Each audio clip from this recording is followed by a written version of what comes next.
Diga sempre a si mesmo: minha tarefa é a mais fascinante de todas. Ela me mantém tão ocupado que não sobra tempo nem energia para me inquietar com os assuntos de outras pessoas. Estou empenhado na missão de fugir da ignorância para a compreensão e a iluminação. Essa tarefa monopoliza toda a minha atenção para dominar pensamentos e emoções de cólera, inveja, orgulho, vingança, medo, carência e enfermidade. Devo reconhecer e eliminar tais obstáculos para sempre, de modo que quando os últimos resquícios de negação desaparecerem, a água pura da vida possa brotar e fluir livremente através de mim para abençoar a todos. Eis aí o meu trabalho. Poderia me contentar com menos? A raiva não é um antídoto para a raiva. Uma raiva violenta pode suprimir uma raiva mais fraca, mas nunca a extinguirá. Quando você estiver com raiva, não diga nada. Pense na raiva como uma doença, um resfriado, por exemplo, e trate-a com os banhos quentes mentais da lembrança de pessoas com quem você jamais poderia ficar enraivecido. Não importa o que fizessem. Se sua raiva for muito violenta, tome um banho frio, borrife a cabeça com água fresca ou coloque gelo na medula e nas têmporas, logo acima das orelhas, no alto da cabeça e na testa, especialmente entre as sobrancelhas. Quando a raiva irromper, ligue o mecanismo da serenidade. Deixe que esta acione as engrenagens da paz, do amor e do perdão. Destrua a raiva com esses antídotos. Assim como você não gosta que os outros se encolerizem com você, os outros não gostam de ser alvo de sua raiva intempestiva. Pense em amor. Quando você imita o Cristo e vê a humanidade como irmãos que se magoam, pois não sabem o que fazem, não consegue sentir raiva de ninguém. A ignorância é a mãe de todas as raivas. Aperfeiçoe a razão metafísica e com ela elimine a raiva. Procure ver em quem o encoreliza um filho de Deus, um irmãozinho de 5 anos que o machucou sem querer. Você, é claro, nem pensaria em machucá-lo também para se vingar. Liquide mentalmente a raiva, dizendo a si mesmo: não envenenarei minha paz com a raiva. Não perturbarei minha calma habitual, fonte de alegrias, com a irritação. Um desejo insatisfeito geralmente resulta em raiva. Primeiro descubra se seu desejo era bom ou mau. Se era mau, sinta-se grato por não ter feito uma coisa errada. Fique calmo, fique firme. Quando a raiva surge, nos esquecemos de nossa posição. E quando nos esquecemos de nossa posição, fazemos coisas erradas, nos transformando assim em instrumentos da ignorância. Se algo não vai bem, corrija o erro. Examine os fatos com inteligência e serenidade. A lei divina lhe propiciará a lucidez. Se quiser subjugar uma pessoa, faça com que ela quebre sua espada. Vença o mal com o amor. Isso é força divina, bem mais poderosa que a raiva. A pessoa encolerizada deve tirar de você um oceano de amor e serenidade, que extinguirá as chamas de sua raiva. Aprenda a dar amor, calma e compreensão a quem esteja encolerizado. Quando você sente raiva, é como se estivesse num forno baixo. Todos os seus nervos, células e carne ficam assando no calor da raiva, que costuma provocar, às vezes, até a morte. A raiva levada a extremos não é segura para o corpo, a mente ou a alma. Muitas doenças são provocadas por ela, que também distorce as linhas do rosto e acarreta um envelhecimento precoce. Não profane assim seu rosto e sua mente, feitos à imagem e semelhança de Deus. Jesus revelou toda a sua grandeza ao dizer: Pai, perdoai-os, eles não sabem o que fazem. Dessa maneira mostrou ser Deus. Se enraivecido houvesse usado seus poderes para destruir os outros, a humanidade o adoraria hoje? Não. Jesus patenteou suas qualidades divinas e está para sempre entronizado em todos os corações. Ele é o luminar que seguimos através da eternidade. Uma luz que nos aquece e nos fortifica. Toda manhã é o começo de um novo dia e de um novo ano. Assim como limpo meu corpo e o torno apto para as atividades diárias, assim devo limpar minha mente do medo, do preconceito e da negatividade. Quando você estiver doente, não se concentre na extensão do seu sofrimento, mas forme uma imagem mental dos anos juvenis e saudáveis que já gozou. O que já teve, poderá ter de novo, caso se esforce. Desistir é o caminho mais árduo e difícil a longo prazo. O caminho mais fácil é lutar até vencer. Combata a tristeza com a alegria. Destrua os pensamentos doentios do fracasso com o tônico da consciência do sucesso. Jogue as tribulações na fogueira da felicidade. Limpe as praias de sua mente da inquietude e da ignorância. Estabeleça dentro de si o reino do silêncio e o Deus da felicidade aí penetrará sem necessidade de prece, convite ou lisonja. O complexo de inferioridade nasce do contato com pessoas pobres de espírito e com a mente frágil, subconsciente inata. O complexo de superioridade brota do falso orgulho e do ego inflado. Ambos são prejudiciais ao autodesenvolvimento. Ambos são alimentados pela imaginação e nenhum pertence à natureza verdadeira e onipotente da alma. Fortaleça a autoconfiança, vencendo suas fraquezas. Encontre a autoconfiança em realizações concretas e estará livre dos complexos de superioridade e inferioridade.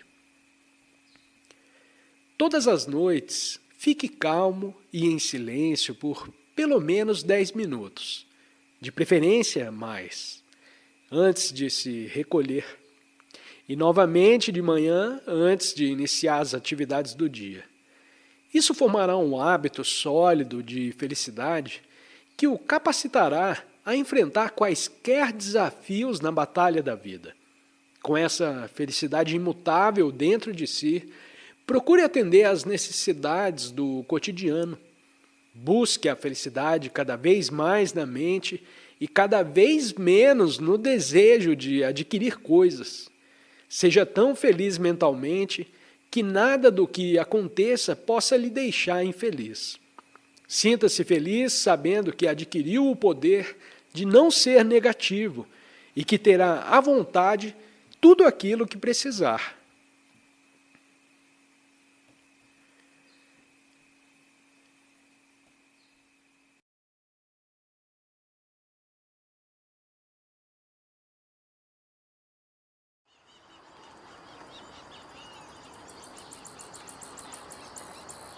O impulso criador é fruto da natureza e, como tal, não pode ser colocado contra o homem. Pessoas incapazes de controlar a tremenda força natural de propagação da espécie são censuradas pela sociedade, mas a sociedade não lhes ensina o método de governar esse instinto, que, bem ao contrário, as governa. Nem o estudo médico ou intelectual de toda uma vida conseguirá induzir o aluno a controlar esses instintos. Mas aqui vão alguns métodos práticos de autocontrole. Coma pouca carne, ou talvez nenhuma, e mais vegetais crus, frutas, nozes e substitutos adequados da proteína animal. Compreenda que a força criadora pode ser usada de 4 maneiras. Primeiro, pode-se dissipá-la no sexo, que provoca fraqueza física e mental, além de inúmeras doenças. Segundo, pode-se usá-la para a geração física de filhos.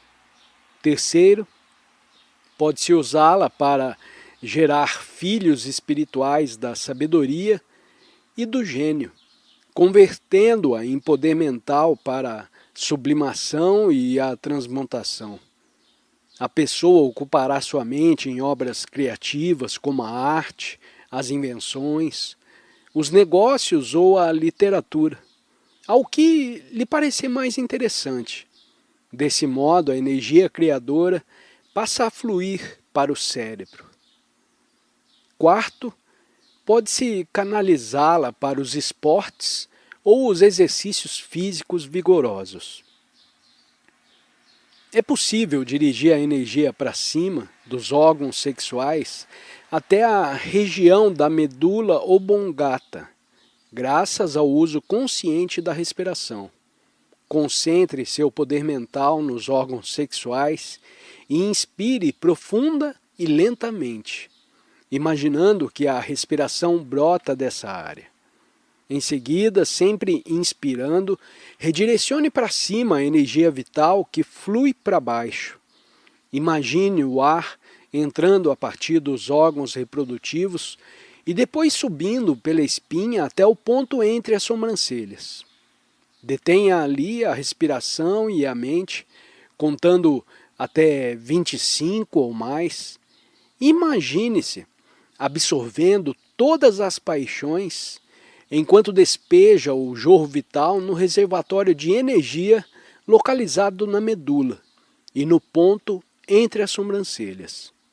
A seguir, expire e relaxe, livrando-se dos mínimos vestígios de paixão. Repita esse exercício de olhos fechados e, durante o relaxamento, procure sentir que o instinto físico foi completamente eliminado do seu corpo. Nessas ocasiões, não busque a solidão. Esses são os ensinamentos das grandes escrituras da Índia. Algumas instruções para casados e solteiros. 1. Procure sentir o poder intrínseco da mente sobre o corpo. A primeira coisa a fazer é eliminar os pensamentos físicos indesejáveis, direcionando-os para outros objetos que lhe atraiam a atenção. 2. O impulso criador indesejável deve ser regulado, primeiro psicologicamente e depois fisiologicamente. A pressão sobre ele deve vir de dentro e de fora. 3. Evite tudo quanto, por meio dos sentidos da visão, tato e etc., possa despertar o apetite sexual. 4. Evite repisar e discutir assuntos indesejáveis. Permaneça indiferente quando alguém lhe contar uma piada suja. Jamais alimente o seu instinto criador com pensamentos degradantes. 5. Procure compreender a fisiologia dos órgãos reprodutores, estudando um livro de medicina para leigos. 6. Meninos e meninas, homens e mulheres, devem interagir num clima de pureza e amizade, e nunca de erotismo. 7. É melhor que os cônjuges só dancem um com o outro. 8. A moderação temperada pela autodisciplina e o completo domínio sobre o impulso criador aguça os poderes da percepção espiritual. Ela é, na verdade, a maior das virtudes. O casamento tem por objetivo a união espiritual das almas, não a libertinagem. 9. Os solteiros que nunca infringem a lei da castidade criam em si um poderoso magnetismo que atrairá a verdadeira alma gêmea, caso desejem casar-se. Os outros, em consequência da indisciplina do instinto sexual, atrairão os parceiros errados. O magnetismo espiritual, uma vez perdido num casamento infeliz ou numa vida de solteiro e irresponsável, pode ser restaurado pela prática dos exercícios de energização e pela meditação. 10. Os solteiros podem juntar espiritualmente a força criadora da natureza com a força anímica, por meio do método certo de meditação, aplicado à vida física. Não precisam ter a experiência do casamento carnal, caso saibam unir o seu impulso físico feminino com a força anímica masculina que trazem em si. Para escolher o cônjuge, os solteiros não devem confiar unicamente em suas inclinações, mas consultar os pais e, acima de tudo, pessoas sábias e intuitivas.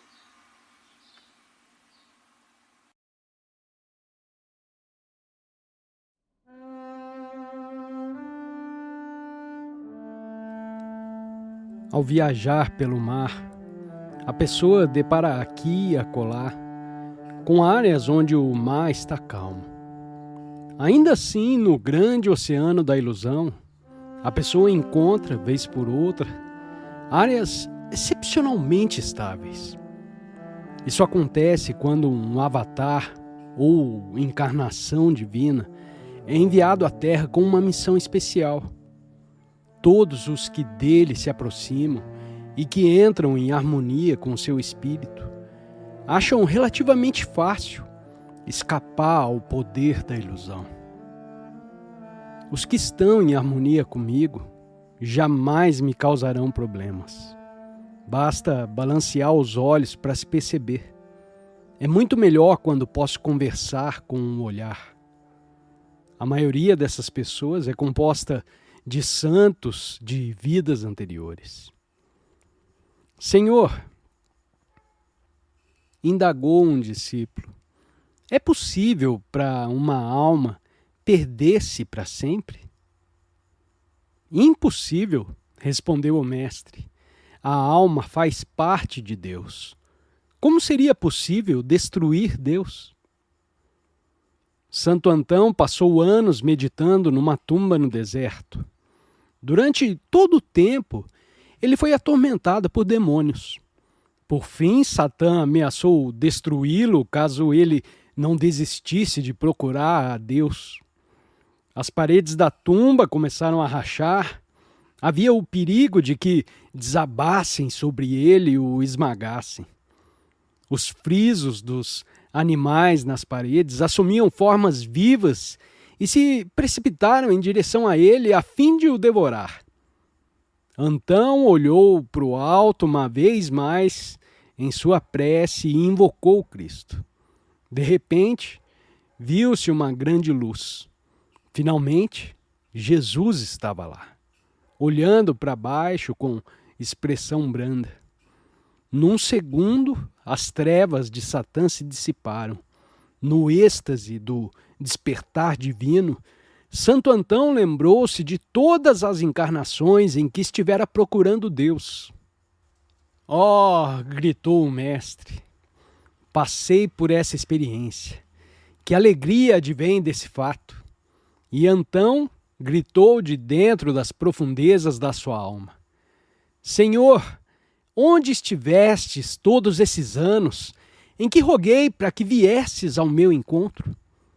E o Senhor, com um sorriso afável, respondeu: Antão, sempre estive contigo.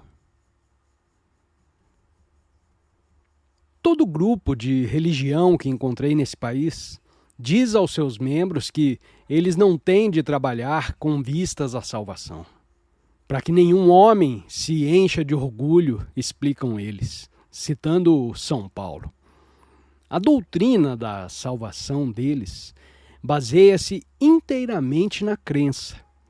Acredite assim como eles acreditam, e você será salvo pela graça de Deus.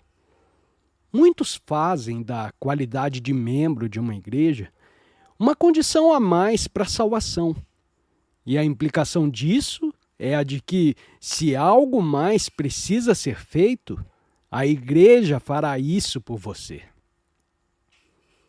Entretanto, não disse Jesus aos seus discípulos: por que chamais a mim, Senhor, Senhor, e não fazeis o que digo? Suponha que você quer riquezas. Será que você se sentará num quarto e esperará que Deus lhe dê essas riquezas, só pelo fato de você acreditar nele? Dificilmente. O que você fará é trabalhar duro para as conseguir. Porque esperar que a salvação venha até você naturalmente, só porque você acredita. E quanto àquela condição a mais para a salvação, ou seja, entrar para a igreja certa? A salvação é um problema pessoal que envolve a alma de cada pessoa e Deus. Individualmente, você precisa amar a Deus. A qualidade de membro de uma igreja talvez seja útil se ela promove um relacionamento interior com Ele. Mas só essa qualidade não é garantia de um relacionamento interior e, de certo, não é nenhum sucedâneo para ela. Se alguém lhe diz que o fato de ser membro de uma igreja fará com que você encontre Deus, pergunte a essa pessoa se a igreja dela pode comer em seu lugar. Se ela não pode alimentar o seu corpo sem o seu próprio esforço, no sentido de comer a comida, por que deveria aceitar que ela alimentará a sua alma sem o seu esforço pessoal?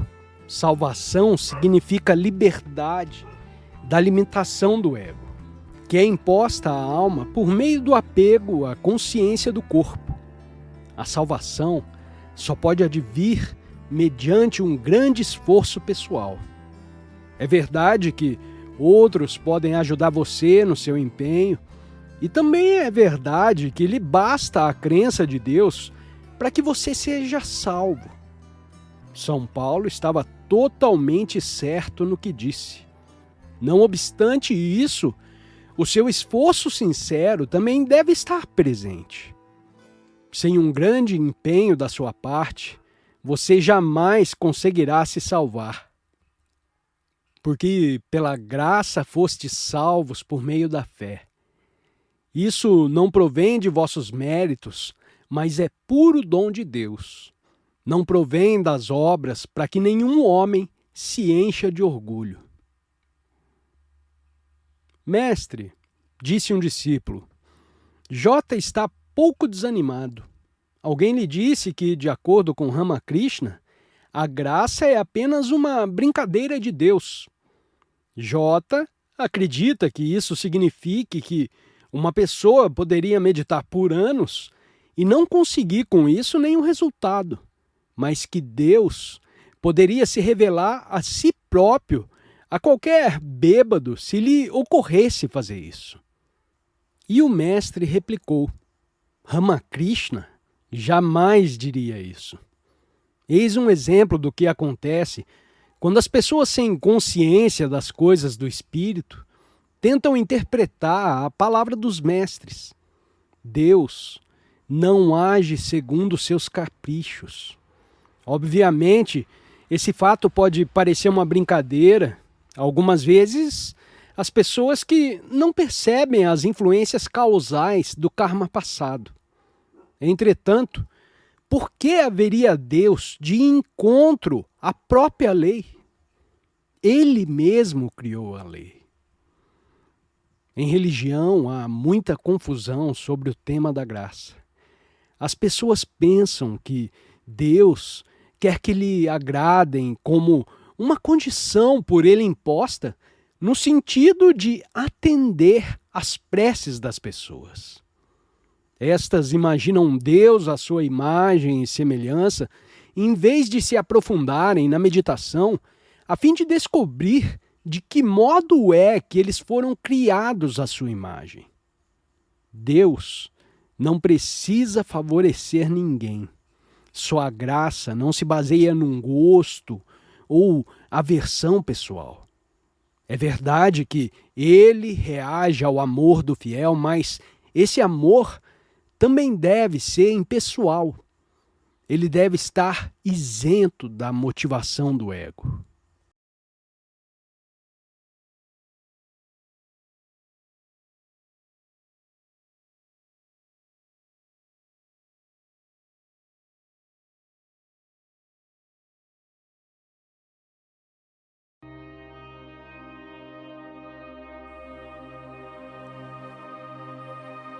Jesus Cristo entregou seu corpo por todos, mas está desfrutando da vida eterna.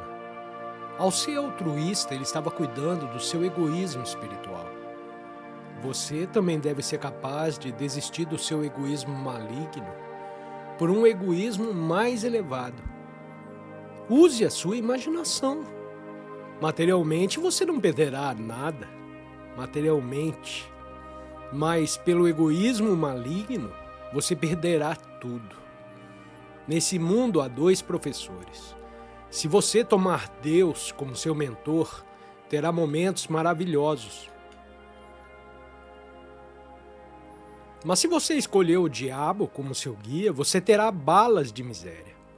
A palavra-chave para a maioria das pessoas ao longo da vida é eu mesmo. O homem espiritual, por outro lado, pensa igualmente nos outros. Aqueles que pensam apenas em si mesmo atraem a inimizade dos seus associados. Mas aqueles que são atenciosos descobrem que os outros querem ser atenciosos com eles. Se houver 100 pessoas em uma cidade e cada uma tentar tirar uma da outra, cada uma terá 99 inimigos. Mas se cada um está tentando ajudar o outro, cada um tem 99 amigos. Eu tenho vivido assim. Eu não perdi nada por desistir de tudo. Eu ganhei. As palavras de Jesus são maravilhosas. Todo aquele que a tudo deixar por amor, do meu nome receberá 100 vezes mais e herdará a vida eterna. Não importa o que eu tenha desistido, muito mais me foi dado. Não quero nada agora, porque o que tenho é muito maior do que qualquer coisa que o mundo possa me dar. Tudo que o homem deseja é para adquirir felicidade. Então, quando você tem a verdadeira felicidade com você o tempo todo, você não quer ou precisa das condições da felicidade.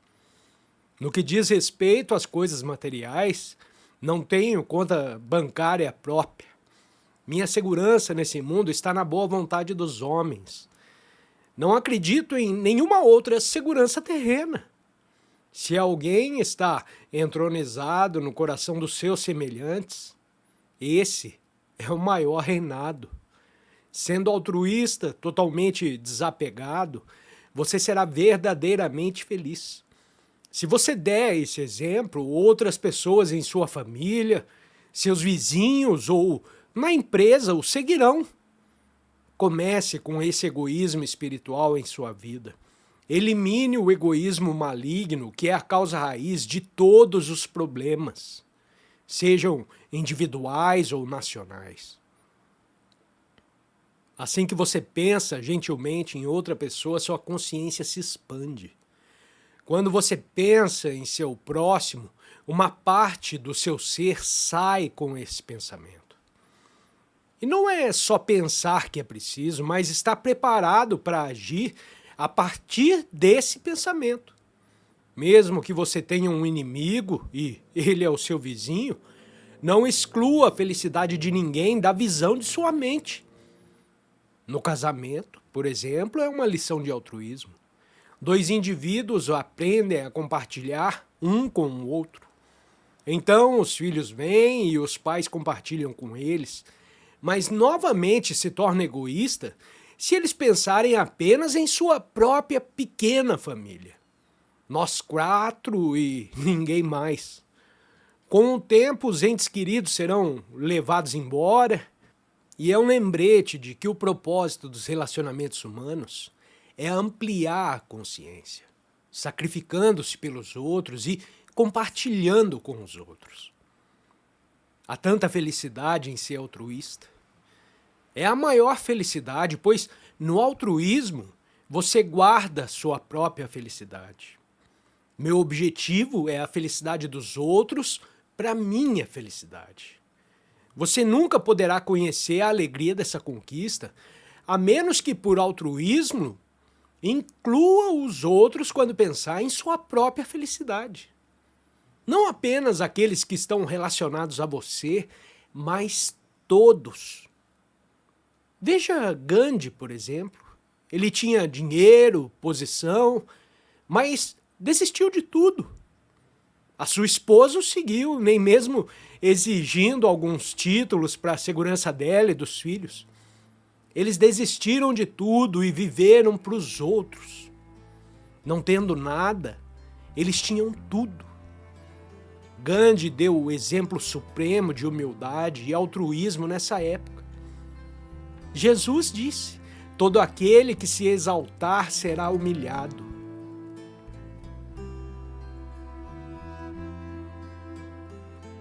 O egoísmo deve ser totalmente destruído. Esses dois males semelhantes expulsaram da terra o reino de Deus. O mundo se desvencilhou do egoísmo espiritual, que cuida bem do homem inteiro, e caiu vítima do egoísmo maligno. Mas você pode ajudar a restabelecer esse reino divino novamente, desde que se esforce. Cada um de vocês comece aplicando a regra do altruísmo. Viva isso.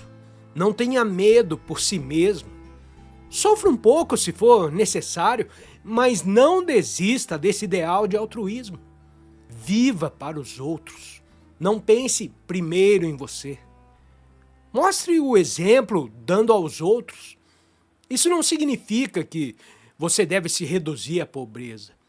Significa cuidar e compartilhar. Viva os princípios da verdade em sua vida. E por seu exemplo e ações, compartilhe esses ideais. Você não pode ensinar altruísmo aos outros a menos que você seja altruísta. Comece você mesmo e então os outros seguirão o seu exemplo. Eu dei minha vida para servir os outros com a verdade. Eu costumava viajar e falar para grandes audiências, mas sei que posso servir melhor por meio de meus escritos. Multidões podem ser atraídas, mas não vêm necessariamente para encontrar Deus. Ao contrário, eles vêm para um período de relaxamento espiritual e inspiração. Eu estou procurando almas que tenham um desejo real por Deus.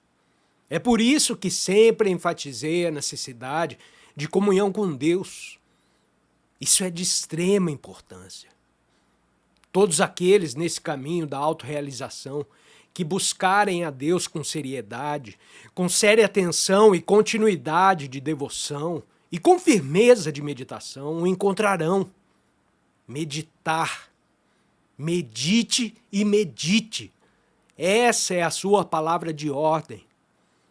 Deus afogue a autorrealização se alguma vez ela se tornar uma organização que está apenas ansiosa para encher salões e atrair multidões de pessoas, sem ter acima de tudo o desejo de lhes dar a autorrealização.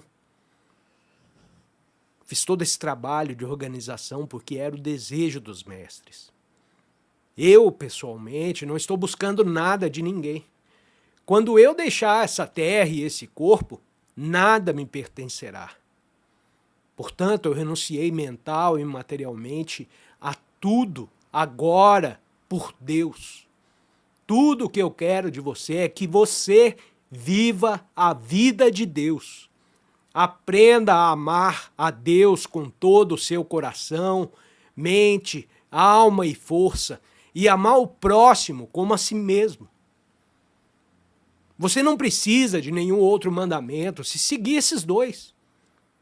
Qual é o significado de amar a Deus de todo o coração e de toda a mente, alma e força.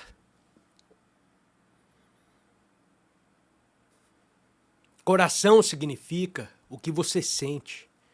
Mente significa concentração. Alma significa comunhão divina em meditação. E força significa colocar toda a sua energia em Deus.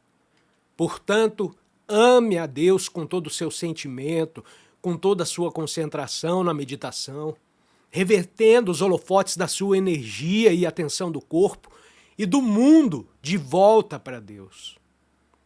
Você não pode amar a Deus verdadeiramente sem meditação, porque somente meditando você pode conhecer a si mesmo como a alma, na qual reside o seu verdadeiro relacionamento eterno com Deus.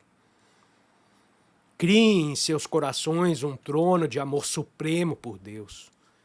Não há mais nada pelo qual eu viva, nenhuma outra ambição, senão amá-lo, falar dele e ensinamentos aos outros, do caminho para conhecê-lo.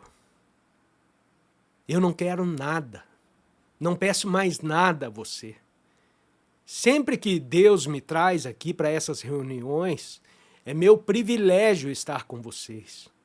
Falar dele, amá-lo com vocês. É tão maravilhoso amar a Deus e amar a todos como parte de Deus.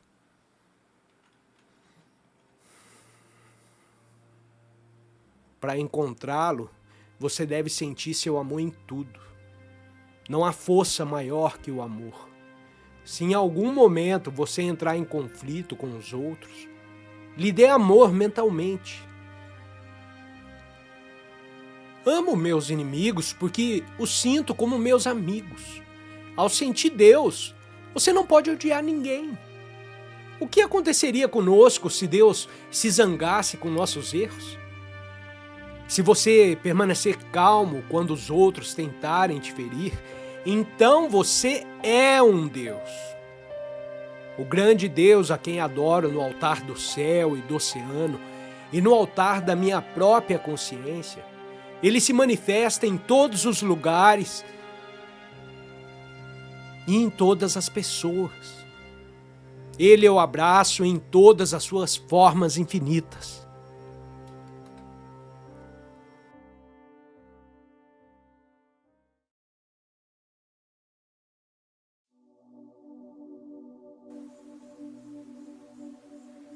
A palavra do homem é o espírito no homem.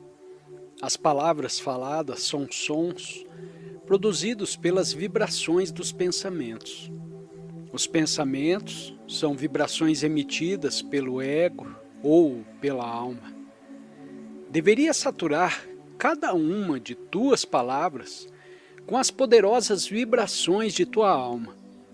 Se um homem é incapaz de infundir em suas palavras a força do espírito, sua linguagem é morta. Quando falamos demasiado ou quando exageramos ou falseamos os fatos, nossas palavras se tornam tão sem efeito como balas de papel disparadas por um rifle de brinquedo. É por isso que tanto as palavras como as preces de pessoas loquazes ou inescrupulosas em sua linguagem, geralmente carecem de poder para operar uma mudança no curso dos acontecimentos. As palavras dos homens deveriam expressar não apenas a verdade, mas também sua própria compreensão e realização dessa verdade. Uma linguagem desprovida da força do espírito se assemelha a uma espiga de milho desprovida de grãos. Palavras plenas de sinceridade, convicção, fé e intuição atuam como bombas vibratórias altamente explosivas, cujo estouro desintegra as rochas das dificuldades, operando a transformação desejada. Evita pronunciar palavras desagradáveis, mesmo quando se refiram a fatos verídicos. Quando, ante um conflito, repetimos afirmações sinceras com plena compreensão, sentimento e determinação, estas atraem infalivelmente a ajuda da onipotente força cósmica vibratória. Apela para este poder com confiança infinita, desfazendo toda dúvida. De outro modo, a flecha de tua atenção errará o alvo. Uma vez que haja semeado na terra da consciência cósmica as sementes de tuas orações, não as escaves frequentemente com o objetivo de comprovar se germinaram ou não. Concede às forças divinas a oportunidade de operar ininterruptamente. Não existe nada superior à consciência cósmica ou Deus. Seu poder sobrepõe-se infinitamente aos limites da mente humana. Assim, pois, busca somente sua ajuda, o que não significa que deveria tornar-se passivo, inerte ou incrédulo, como tampouco que deveria desprezar o poder de tua própria mente. O Senhor ajuda aos que se ajudam a si mesmos. Ele te dotou dos poderes da vontade, da concentração, da fé, da razão e do sentido comum, com o objetivo de que faça uso deles em teus esforços por liberar-te das perturbações físicas e mentais. Deveria aplicar todos esses poderes, mas apelando simultaneamente à ajuda de Deus. Ao emitir tuas orações ou afirmações, faça sempre com a confiança de que está empregando teus próprios poderes, poderes recebidos de Deus, seja para curar-te a ti mesmo ou aos outros.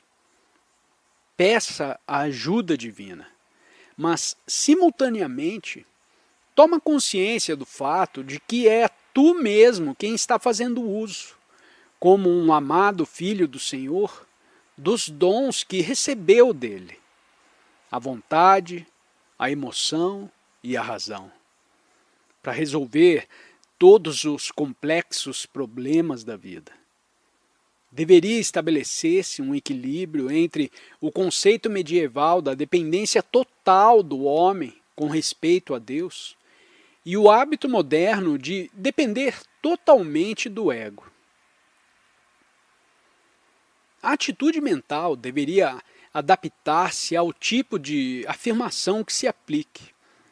Afirmações relacionadas com a vontade devem ser acompanhadas de uma enérgica determinação. Afirmações relacionadas com o sentimento devem ser acompanhadas de devoção. Afirmações relacionadas com a razão devem ser acompanhadas de um claro entendimento. Quando se deseja curar os outros, devemos selecionar um tipo de afirmação que esteja de acordo com o temperamento do paciente, seja este ativo, imaginativo, emotivo ou reflexivo. Condição fundamental na prática de toda afirmação é a intensidade da atenção, mas a continuidade e a repetição também são fatores de considerável importância.